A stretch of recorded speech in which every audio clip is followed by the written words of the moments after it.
அரங்கத்தில் இருக்கும் அனைவருக்கும் இறைவன் புறத்திலிருந்து சாந்தியும் சமாதானமும் உண்டாகட்டும். என்னுடைய திரைத்துறை அனுபவம் தொடங்கிய காலகட்டத்திலிருந்து, அரசியல் பேசிய காலகட்டத்திலிருந்து நான் சந்தித்திராத ஒரு புதிய மேடை இது. எனக்கு ஒரு புது அனுபவம் இந்த மேடை. படம் பற்றி பேசுகிறதா, நடந்துட்டு இருக்கிற பிரச்சனை பற்றி பேசுகிறதா,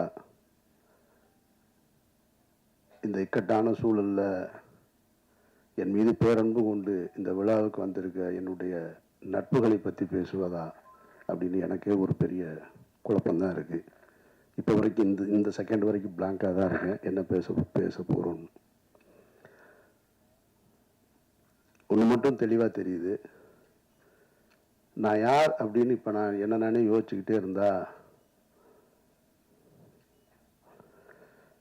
ராமாயணத்தில் வருகின்ற சீதையும் நானும் கிட்டத்தட்ட உடன் பிறந்தார்கள் போல. அவர் அக்கினியில் மிதந்து தன்னுடைய கற்பையை நிரூபித்தார். அவராவது ஒரு முறை நிரூபித்தார். நான் வார வாரம் நிரூபித்துக் கொண்டே இருக்கிறேன்.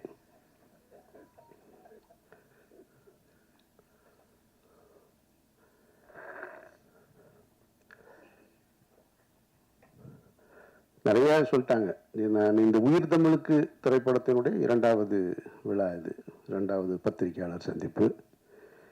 இதே இடத்தில்தான் மாயவளை திரைப்படத்தின் பத்திரிகையாளர் சந்திப்பை நாங்கள் நடத்தினேன். அங்கேருந்து தான் தொடங்கினது. பல பருத்தி வீரன் மாயவளையில் தொடங்கும் போது பருத்தி வீரன் வந்துச்சு. இப்போ வேற வந்து நிற்கிது. அந்த படத்தில் இயக்குனர் இந்த உட்காந்துருக்காரு அமைதியா, ரமேஷ் பாலகிருஷ்ணன். நாங்கள் அதை ரிலீஸ் பண்ணுறதுக்காக வேலை செய்ய போய் அது ஏதோ ஒரு பிரச்சனையை தொடங்கி அது எங்கெங்கேயோ போய் நீதிமன்றத்தை நோக்கி போயிட்டு இருக்கும்போது, சரி கொஞ்சம் தள்ளி வச்சுக்கலாம் அப்படிங்கும்போது, இறைவன் இயக்குனருடைய இறுதிக்கட்ட படப்பிடிப்பை நோக்கி போகும்போது ஒரு 8-10 நாள் தான், 10 நாள் இருந்தால் படம் முடிஞ்சிடும். அந்த படம் முடியும் போது ஒரு புது பிரச்சனை தொடங்குச்சு. அப்போ ஃபஸ்ட்டு எனக்கு தோணுனது, இது என்ன நடக்குதுங்க, என்னை சுற்றி என்ன நடக்குது, எனக்கு எதுவுமே புரியலை அப்படின்னு பள்ளி பண்ண தான் நான் சொன்னேன். நான் ஒரு அறிக்கை மாதிரி கொடுக்கலான் இருக்கேன். நான் என்ன நடக்குது, இது ஏன் நடக்குது, யாருக்கு நடந்தது, எதுக்கு நடந்தது, எதை நோக்கி போகுது, ஒன்றும் புரியலைங்க அப்படின்னு. ஏன்னா ஒரு நாள் ஷூட்டிங் முடிச்சுட்டேன். கோகுலம் ஸ்டுடியோவில் ஒரு மிகப்பெரிய செட்டு போட்டு, அந்த செட்டு இன்னும் இருக்குது, பல பேருக்கு தெரியாத தகவல். ஒரு ஹைகோர்ட்டு செட்டு ஒன்று மிக தத்துரூபமாக போட்டு மிகப்பெரிய பொருட்செலவில் ஒரு நாள் ஷூட்டிங் முடிச்சிருக்கோம். செகண்ட் டே அந்த ஷூட்டிங் நடக்கலை. அன்றைக்கு இரவிலிருந்து தொடங்குச்சு பிரச்சனை. அப்போ நான் சொன்னேன், பழனி பண்ணிட்டேன், இந்த மாதிரி ஒரு அறிக்கை ஒன்று, ஒரு லெட்ரு மாதிரி கொடுத்துருவோம் என்னை சுற்றி என்ன நடக்குதுன்னு. அப்போ சொன்னார், பழனி பண்ணியா விடுங்க, எனத்தையாவது சொல்லுவாங்க, ஒரு 4 நாளில் சரியாயிரு, நீங்கள் பாட்டுக்கு போங்கன்னாரு. இல்லைக்காரு, எனக்கு என்னமோ இது சரியாக வரும்னு தோணலை. அவர் ரொம்ப எளிதாக கிடக்கணும்னு சொன்னார். இல்லைக்காரு, எனக்கு இது சரியாக வரும்னு தோணலை, நம்ம ஏதாவது சொல்ல வேண்டியது இருக்குது அப்படின்னு நான் சொன்னேன். ஒரு 2 நாள் அப்படியே கூடுதலாச்சு, 3ஆவது நாள் கூடுதலாச்சு. அப்புறம் ஒரு அறிக்கை கொடுத்துட்டேன். நான் அறிக்கை கொடுத்த உடனே அறிக்கையிலிருந்து யார் அதுக்கு எதிர்கருத்து வருதுன்னு பார்த்தா, கடந்த ஒரு 15 ஆண்டுகளாக 2014க்கு பின்னால் நான் பேசிய அரசியலில் கருத்தியல் ரீதியாக எதிர்கொள்ள முடியாத, என்னோட நேருக்கு நேர் போரிட கருத்தியல் ரீதியாக போரிட முடியாத அவர்கள் பூரா வெளியே வர ஆரம்பிக்கிறாங்க. வெளியே வந்து புதுசாக தகவல்களை சொல்கிறாங்க. ஒருத்தன் சொல்கிறான் அவர் ஓடிட்டாருன்றான், ஒருத்தன் எஸ்கேப்புன்றான், தலைமறைவாயிட்டார், எங்கே இருக்காருன்னு தெரியலைன்றான், என்னத்தையோ ஒன்று சொல்லிக்கிட்டே இருக்கான். அப்போ தான் நான் இங்கேருந்து ஒரு கல்யாணத்துக்கு போயிருந்தேன்.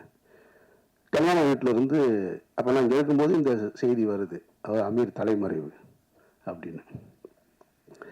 தலைமறைவுன்னு வந்த உடனே நான் அங்கேருந்து நான் கல்யாண வீட்டில் தான் உட்காந்துருக்கேன் அப்படின்னு சொல்கிறேன்.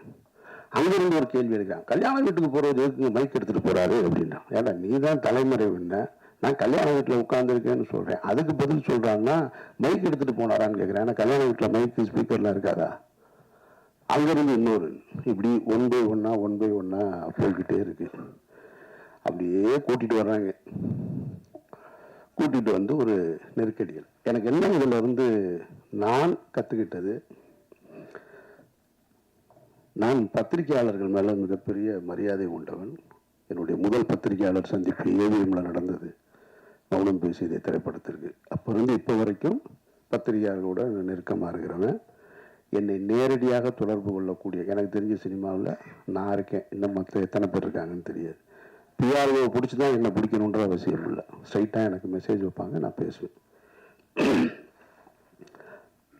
இன்றைக்கு ஊடகங்கள் பெருத்து விட்ட காரணத்தினால யூடியூப்பு அது இதுன்னு அவர்கள் தங்களுடைய வயிற்று பிழைப்புக்காக எதையோ ஒன்று பேசணும்னு பேசிக்கிட்டே இருக்காங்க. அதில் தத்துவார்த்த ரீதியாக நின்று களத்தில் நின்று போராடிக்கிட்டு இருக்கவங்களையும் தாண்டி எதை வேணாலும் பேசலாம், எல்லாம் என்ன கருத்தை வேணாலும் வைக்கலான்னு சொல்றாங்க. இப்போ நடந்துட்டு இருந்தது என்ன, இறைவன் மிகப்பெரியவன் திரைப்படத்தின் தயாரிப்பாளர் என்னோடு உறவாக இருந்தவர், நான் தம்பி என்று பொதுவெளியில் அன்போடு அழைத்தவர் ஒரு பெரிய குற்றச்சாட்டில் அவர் பின்னணியில் வச்சிருக்காங்க. இதில் எதையாவது நான் மறுக்க முடியுமா? அவர் யாருன்னே எனக்கு தெரியாதுங்க, அவரை நான் பார்த்ததே இல்லைங்க அப்படின்னு சொல்ல முடியுமா? சொல்ல முடியாது. அவருக்கு தெரியும். எவ்வளோ வருஷமா தெரியும்? 10 ஆண்டுகளாக தெரியும்.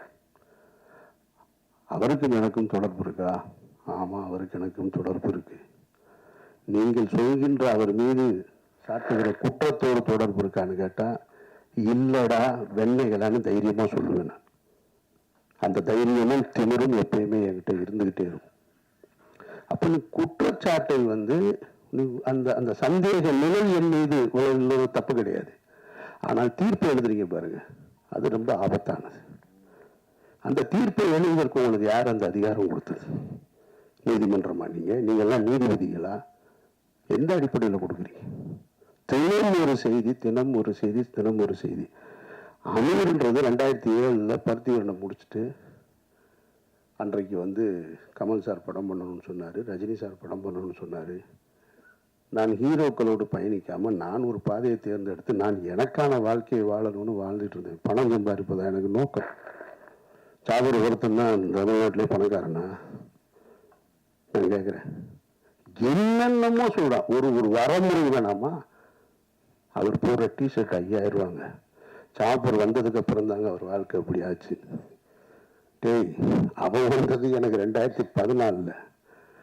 நான் 2004 படம் எடுத்தேன் தெரியுமா? ராமன் ஒரு படம். இதே பழனியப்பன் தான் சொன்னார் அவருடைய ஒரு நிகழ்ச்சியில். எனக்கு தெரிஞ்சு தமிழ்நாட்டில் யாரும் செய்ய மாட்டாங்க. விரும்பாண்டி படம் திரைப்படத்தை பார்க்கறதுக்காக ராம் ஷூட்டிங்கை நிறுத்திட்டு கீழே நடுவு அம்பியா தேட்டரில் விரும்பாண்டி படத்தை பார்த்துட்டு போய் 2 லட்சம் ரூபாய் செலவு பண்ணுவேன் நான். என்னை பற்றி என்ன தெரியும் உங்களுக்கு? அவர் வந்த நம்ம திரைத்துறைக்கு வந்திருக்கோம். திரைத்துறைக்கு வந்தவொடனே என்ன செய்வோம்? தொடக்க காலகட்டத்தில் எப்படி கஷ்டப்பட்டோம் அவர் சொன்னார் இல்லையா? அதுபோல் நான் சென்னையில் 800 படுத்திருந்தேன், நானும் பாலாவும். அங்கே கஷ்டப்பட்டோம், இங்கே கஷ்டப்பட்டோன்னொடனே இவங்க நினைச்சாங்க பஞ்சம் பிழைக்க வந்தவங்கன்னு. பஞ்சம் பிழைக்க வந்தவர்கள் இல்லை, சினிமாவின் மீது ஏற்பட்ட விருப்பத்தினால் வீட்டில் காசு வாங்காமல் சுயமரியாதையோடு ஓடி வந்தவங்க நாங்கள். இதை பலமுறை சொல்கிறேன். பலமுறை சொன்னவொடனே நான் ஒரு நேர்காணலில் சொல்கிறேன், இல்லைங்க இந்த மாதிரி இருக்குது, இல்லை அவரோட நீங்கள் இங்கே தொடர்பு இருக்கு. ஆமாம் இருக்குது. உங்களுக்கு எப்படி வருமானம் வருதுன்னா, இவங்க என்ன இன்கம் டேக்ஸ் ஆஃபீஸரா? இடி டிபார்ட்மெண்ட் ஆவீங்க, இவங்களுக்கு நான் வருமானத்தையும் சொல்லணுமா? இது என்ன நியாயம் இருக்கு? ஒருத்தர் குற்றவாளி, குற்றம் சாட்டப்பட்டவர், அவரோட நீங்கள் தொடர்பு இருந்திருக்கீங்க, உங்களுக்கு அவருக்கு என்ன இருக்கு அப்படின்னு கேட்டால் பதில் சொல்ல போகிறோம், அவ்வளோதான். நான் என் கூட பிறந்த அண்ணன் இன்னைக்கு கான்ட்ராக்டரா இருக்காரு, ஒரு அண்ணன் லாயரா இருக்காரு. அவர்கள் சொத்து வாங்கினா கூட நீ எப்படி வாங்கணும்னு போய் கேட்பேன் நான். எங்க அண்ணன் கான்ட்ராக்டர், என்ன கான்ட்ராக்டர்னு கேட்டா இப்ப அவர் என்ன டெண்டர் எடுத்திருக்காருன்னு கேட்டா எனக்கு தெரியாது. இன்னொருத்தருடைய விஷயத்தை தெரிஞ்சுக்க வேண்டிய அவசியம் எனக்கு எங்க இருக்கு? அது ஏன் தேவையா எனக்கு? பள்ளியப்ப சொன்ன மாதிரி நானும் அவரும் ஜனாவும் பேசியிருக்கோம். எதையாவது பேசியிருக்கோமா? நீங்க என்ன பண்றீங்க, நீங்க என்ன பண்றீங்க, அதெல்லாம் எங்க வேலை கிடையாது. நான் எப்படி இருக்கிறேன்? நான் ஒரு இறை நம்பிக்கையோடு இருக்கேன். அவர் ஒரு பெரியாரிஸ்டா இருக்காரு, ஜனநாதன் ஒரு கம்யூனிஸ்டா இருக்காரு. 3 பேரும் ஒன்னா இருந்தோம். இன்றைக்காவது வேற ஏதாவது நாங்கள் கருத்துக்களை பேசியிருக்கோமா? பணம் எப்படி சம்பாதிக்கிறேன்னு? பணம் சம்பாதிக்கிறதுக்காக வரல. நான் பணம் சம்பாதிக்கிறதுக்கு நான் வரல. என் வாழ்க்கையை என் விருப்பம் போல வாழணும் இந்த நிமிஷம் வரைக்கும் நான் ஆசைப்பட்டுக்கிட்டு இருக்கேன். இப்போ சொன்னாங்க பாருங்க, இந்த படத்துக்கு பின்னாடி நான் நிறையா படம் பண்ணுவேன் அது இதுன்னு. நான் இப்பவும் சொல்வேன், நான் இந்த படத்தை நம்பி இல்லை, உயிர் தமிழுக்கு நம்பி இல்லை, மாயவளையை நம்பி இல்லை, இறைவன் பிரிவனை நம்பி இல்லை, சந்தனத்தேவனை நம்பி இல்லை. நான் ஒரு மனிதனா வாழணும்னு ஆசைப்பட்டு என்னுடைய கடைசி காலம் வரைக்கும் நான் விரும்பிய வாழ்க்கையை வாழணும்னு ஆசைப்படுறேன். என் வாழ்க்கையை நான் அப்படித்தான் பயணிக்க நினைக்கிறேன். சினிமாக்காரன் பயணிக்கணும், பெரிய தொழிலதிபராக ஆகணும், கார் வாங்கணும், பங்களா வாங்கணும், ஒரு நாள் ஆசைப்பட்டதில்லை. சிக்கலான காலகட்டத்தில் இப்போ நீங்க எல்லாம் சொல்லியிருப்பாங்க, அவர் ஒருத்தன் சொல்றான் 10 ஆண்டுகளா அவருடைய குடும்ப செலவு பூரா அவர் தான் பார்த்துக்கிறார், ஒருத்தன் ஆபீஸ் அவர் தான் ரன் பண்றாரு, என்னென்னமோ சொல்றேன். இந்த இருக்கா எங்க அண்ணன் இந்த கூட்டத்துக்குள்ள எங்கேயோ உட்காந்துருக்கான். அவன் கேட்கிறான், நீ கடந்த 10 நாள் நான் என்ன செஞ்சுட்டு இருக்கேன் தெரியுங்களா? டெல்லி விசாரணை, என்சிபி விசாரணை, இடி விசாரணை, இதுக்கு நடுவுலலாம் தினம் ஏதாவது ஒரு கடைக்கு போய் பர்ச்சேஸ் பண்ணிக்கிட்டே இருக்கேன். ஒரு 4 ஜீன்ஸ் வாங்க, 4 சட்டை வாங்க, 4 ஜீன்ஸ் வாங்க, சட்டை வாங்க. அவன் கேட்டான், என்ன சார் டெய்லி போறீங்க, ஏதாவது வாங்கிட்டு வர்றீங்க, என்ன பண்றேன்னு தெரியல. குடிக்கிற பழக்கம் இருந்தால் குடிக்கலாம், இல்லை வேற எங்கேயாவது ஒரு அவுட்லெட் இருந்தால் அங்கே போகலாம். ஒன்றும் கிடையாது, நான் போகிறேன் வாங்குறேன் வர்றேன். இன்னொருத்தரை நம்பி, இன்னொருத்தருடைய பணத்தை நம்பி, அதுவும் குற்ற பின்னணியோடு இருக்கிறவரோட நம்பி வாழ வேண்டிய நிர்பந்தம் எனக்கு ஏற்படும். நான் அப்படி ஒரு வாழ்க்கையை வாழணும்னு விரும்பவும் இல்லை. இதையெல்லாம் உங்ககிட்ட சொல்லி நான் நிரபராதி, என்னை நீங்கள் நம்புங்க அப்படின்றதுக்காகவும் சொல்லலை. நான் யாருடைய பொருத்தத்தையும் விரும்பி வாழலை, என்னுடைய இறைவனுடைய பொருத்தத்தை விரும்பி தான் வாழ்றேன். ஒரு உண்மையான மனிதர்களுக்கு கஷ்டம் ஏற்படும் போது எல்லாரும் என்ன நினைப்பாங்க தெரியுமா? எனக்கு மட்டும் ஏன் இப்படி நடக்குது அப்படின்னு கேட்டா அவன் அவநம்பிக்கையாளன். எனக்கு ஏன் நடந்ததுன்னு யோசிக்கிறான் பாருங்க, அவன் தான் இறை நம்பிக்கையாளன். நான் இறை நம்பிக்கையாளன், நான் அவநம்பிக்கையாளன் இல்லை. எனக்கு இது ஏன் நடந்துச்சுன்னு தான் நின்று யோசிக்கிறேன். நான் எந்த இடத்துல தவறுன்னு, எந்த இடத்துல நான் இந்த தடம் மாற ஒரு சூழல் வந்தது, ஏன் இந்த குற்ற பின்னணியோட சந்தேக நிழல் என் மேல விழுகுது, அப்படிதான் நான் பார்த்துட்டு. அதனால நான் என்னை இங்கிருந்து இன்னும் சரி செய்து கொள்ள வேண்டிய பொறுப்பு இருக்கு. அதனால நிறைய நான் அதை நோக்கி தான் பயணிக்கிறேனே தவிர மற்றபடி எதுவுமே என் மைண்ட்ல கிடையாது. அப்புறம் இந்த யூடியூப்ல நான் பார்த்த விஷயங்களை பார்க்கும்போது எனக்கு என்னன்னா, கொஞ்ச நாளைக்கு இதை பார்க்காம இருக்கிறது நிம்மதியா இருக்குன்ட்டு. ஒருத்தர் கூட உண்மை பேசலாங்க, அதுதான் பெரிய கொடுமை. சொல்றது பூரா பொய் பொய் பொய் பொய், அவ்வளவுமா பொய். ஏதாவது 1-2ல ஒருத்தன் சொன்னான், எனக்கு சோர்ஸ் டெல்லியில இருந்து வந்துருச்சுன்றான். சோர்ஸ் வருதுன்றான். எனக்கு சம்பந்தம் பல பேருக்கு தெரியாது. அதை என்னோட வக்கீல் வெளியே சொன்னதுக்கு அப்புறம் தான் தெரியும்.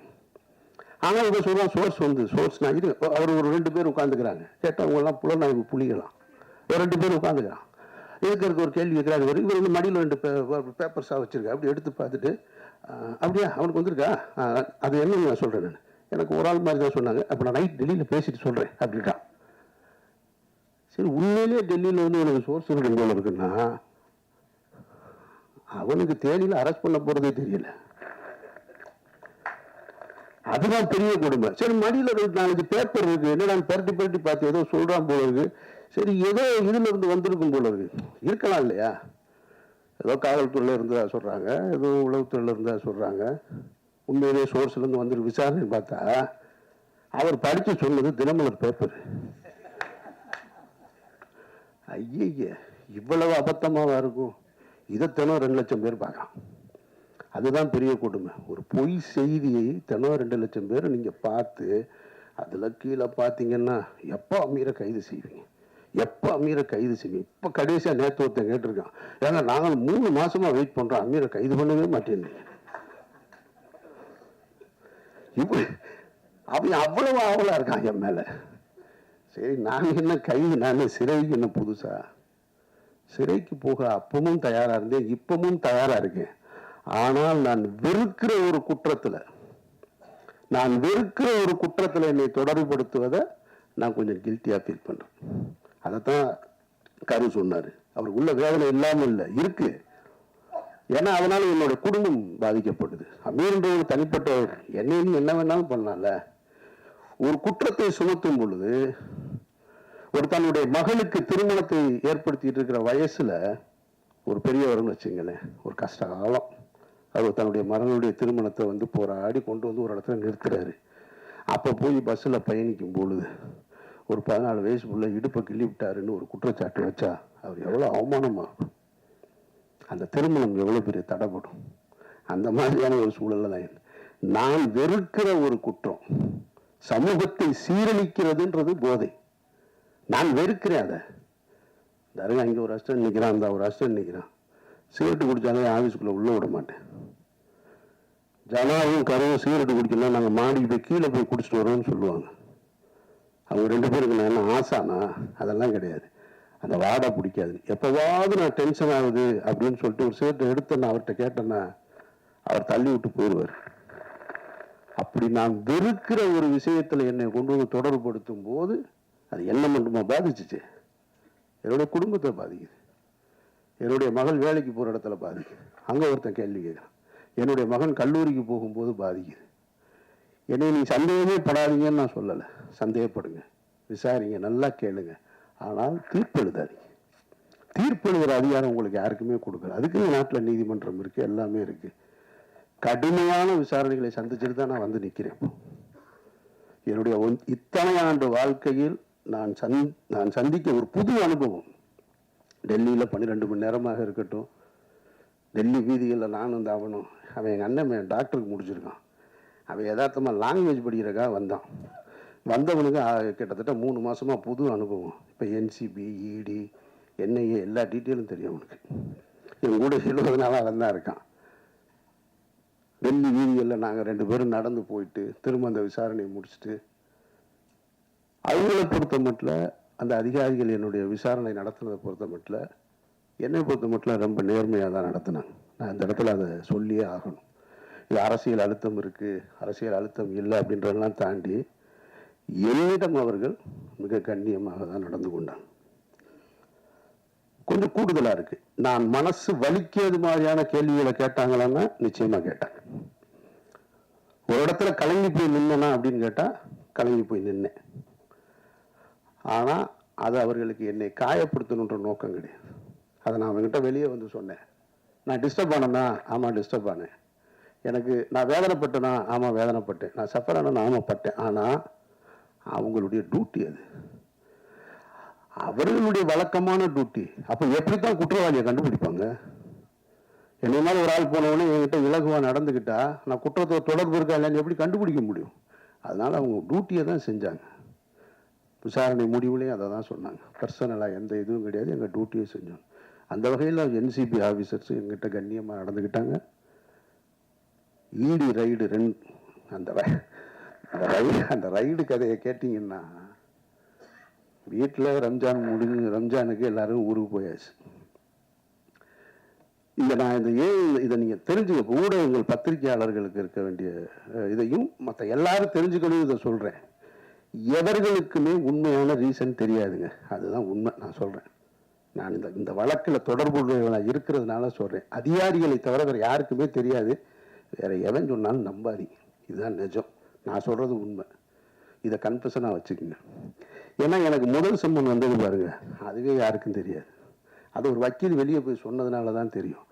உடனே என்ன பண்ணுறாங்கன்னா, அமீர் வந்து ரமலான் முடித்து விட்டு வருவதாக என்சிபி அதிகாரிகளிடம் வந்து சொன்னார், இந்த நேரத்தில் என்ன விசாரிக்க வேணான்னு கேட்டாருன்னு இதெல்லாம் தலைப்பு செய்தியாக ஓடுதுங்க. அப்போ இந்த மக்களுக்கு எது செய்தி? அப்போ உண்மையே செய்தியாக வராதா? நான் கேட்காத ஒன்று. 2ஆம் தேதி எனக்கு ஃபஸ்ட்டு சம்மன். அப்படி ஒன்று நான் கேட்கவே இல்லை. நான் 2ஆம் தேதி போயிட்டேன், டெல்லி போயிட்டேன். காலையில் முதல் நாளாக நாங்கள் போய் உட்கார்ந்தோம். ஒரு 12 மணி நேரம் விசாரணை முடிச்சு வந்தாச்சு.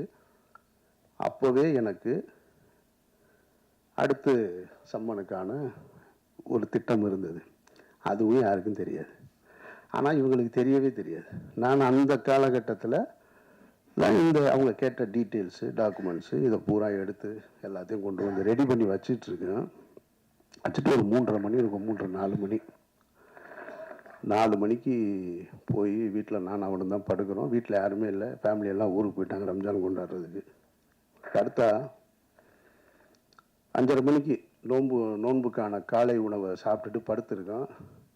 7:30 மணிக்கு ஒரு ஃபோன் அடிக்குது. அவன் ஃபோன் பக்கத்தில் என் கூட தான் பெட்டில் படுத்துருக்கான். அடிக்குது. அப்புறம் கட் பண்ணிட்டான். திருப்பி ஒரு 1.5 மணி நேரம் கழித்து ஃபோன் அடிக்குது. பார்த்தா இவன் என் பக்கத்தில் இருந்தவனை காணாம். நான் தூங்குறேன். திடீர்னு எழுப்புறான்.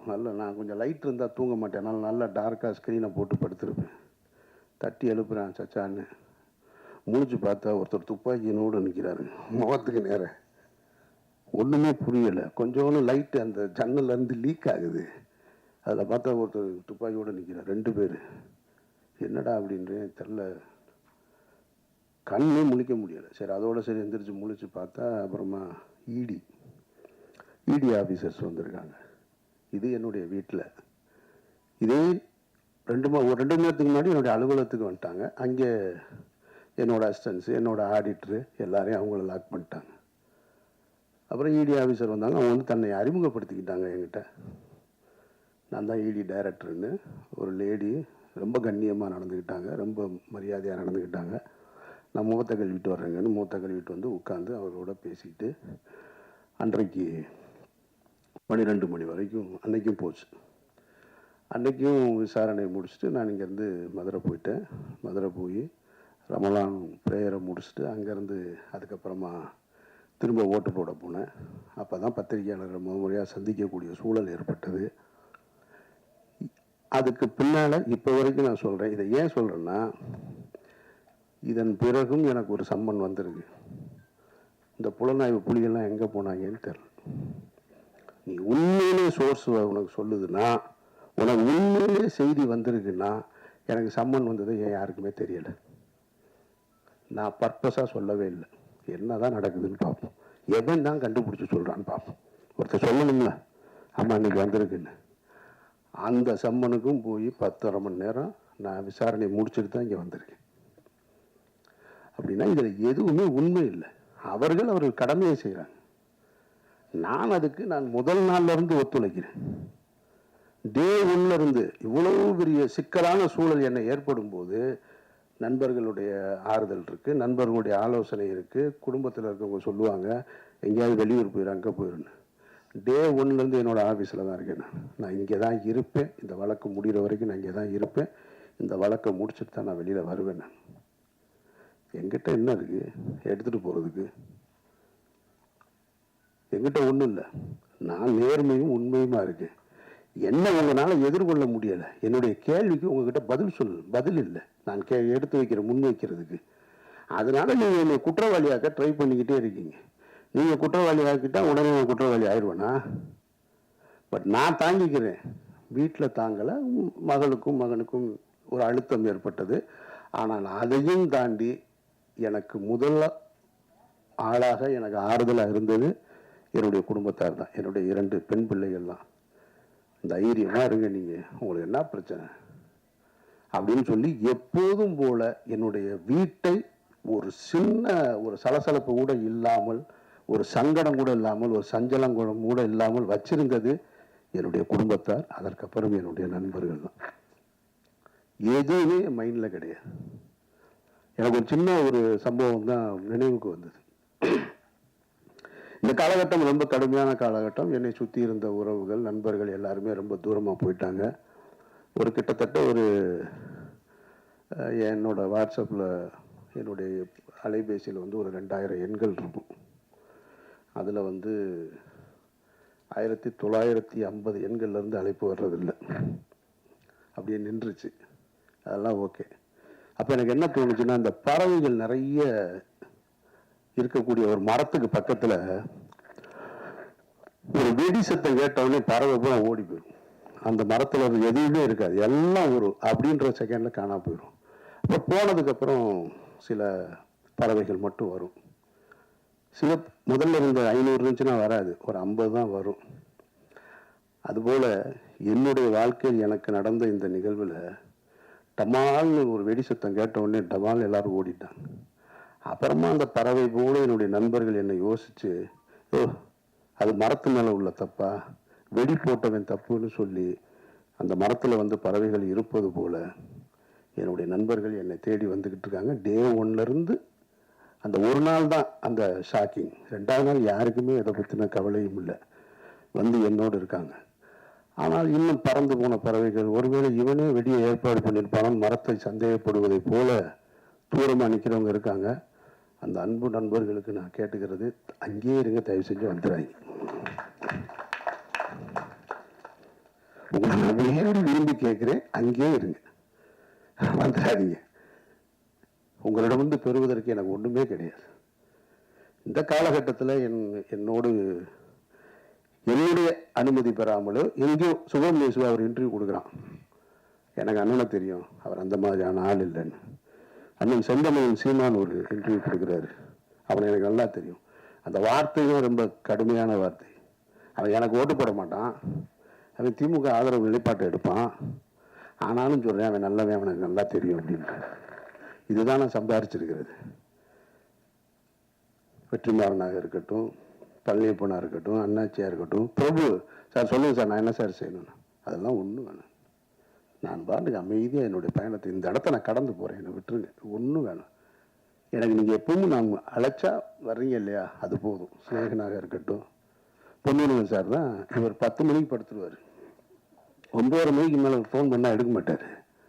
ஒரு நாள் 12 மணிக்கு கூப்பிடுறாரு, ஒரு 10 நாளைக்கு முன்னாடி. என்ன சார் 12 மணி? எனக்கு பதட்டத்தில் தான் ஃபோன் எடுத்து, ஏன்னா 12 மணிக்கு கூப்பிட்றாரு அப்படின்னு சொல்லிட்டு. நீங்கள் வந்து ₹1,00,000 கொடுத்தாலும் வரமாட்டார் 10 மணிக்கு மேலே. என்ன சார்? இல்லை, படுத்த தூக்கமே வரல, எனக்கு உங்களை பற்றின நினைவாகவே இருக்குது, இவ்வளவு பிரச்சனைகள் எப்படி நீங்கள் அப்படின்னாரு. சார் நீங்கள் சார் அதை நினச்சிக்கிட்டு 12 மணி வரைக்கும் தூங்காமல் இருக்கீங்க, தூங்குங்க சார் அப்படின்னு சொல்கிறேன். சரி நீங்கள் என்ன சரி எங்கே இருக்கீங்கன்னாரு. நான் திருநெல்வேலிக்கு ஒரு கல்யாணத்துக்கு போயிட்டுருக்கேன் சார்னு. ஒன்று நினைச்சு நான் தூங்காமல் இருக்கேன், நீ கல்யாணத்துக்கு போயிருக்கு, வேற என்ன சார் செய்ய சொல்கிறீங்கன்னு. ஒரு நண்பர் ரொம்ப விரும்பி கூப்பிட்றாரு, நான் பாட்டுக்கு போயிட்டு வருவோம் பெண்ணை, நான் காரில் கல்யாணத்துக்கு போயிட்டு இருந்தேன். அதனால் நான் என்னுடைய வாழ்க்கையை தான் வாழ்ந்துட்டு இருக்கேன். இந்த வழக்கு அது இது இதெல்லாம் வாழ்க்கையில் இதுவும் கடந்து போகும்னு நான் ரொம்ப நினைக்கிறவன். அதனால் இது யாரையும் குற்றம் சொல்வதற்காக இல்லை, இதுவும் கடந்து போகும் தான் என்னை பொறுத்த மட்டும். எல்லாத்தையும் பார்க்கணும், நான் இதையும் பார்த்துக்கிட்டு இருக்கேன், அந்த வகையில் தான் நான் பார்த்துட்டு இருக்கேன். விசாரணையில் என் மீது எந்த அழுத்தமும் கிடையாது. என்னை விசாரித்த NCB அதிகாரிகளாக இருக்கட்டும், ED ஆஃபீஸர்ஸாக இருக்கட்டும், மிக கண்ணியமாக நடந்துக்கிட்டாங்க. அவர்களுக்கு என்னுடைய நன்றியை நான் தெரிவிச்சுக்கிறேன். மற்றபடி இந்த படத்தை பற்றி சொல்லணும்னா, இன்னைக்கு காலையில் ஒரு விமர்சனம் பார்த்தேன், ஒரு முக்கியமான ஒரு யூடியூபருடைய விமர்சனம் ஒரு திரைப்படத்தை பற்றி. அதில் ஒரு வழி சொன்னார் அவர், இந்த படத்தை வந்து நாங்கள் இது பெரிய கலைநயத்தோடு இருக்கோம், இது பெரிய காவியமாக இருக்கும்னு நினச்சலாம் நாங்கள் உள்ளே வரல, போனால் 4 இடத்துல சிரிச்சுட்டு வரலாம் நம்பித்தான் வந்தேன், கடைசியில் அதை கூட ஏமாற்றிவிட்டாங்க அவங்க அப்படின்னு ஒரு வரி. அந்த வரி எனக்கு ரொம்ப பிடிச்சிருந்தது. அதனால் இந்த படமும் பெரிய கலைநயத்தோடு இருக்கும், காவியத்தோடு இருக்கும்னா வரலாம் நான்.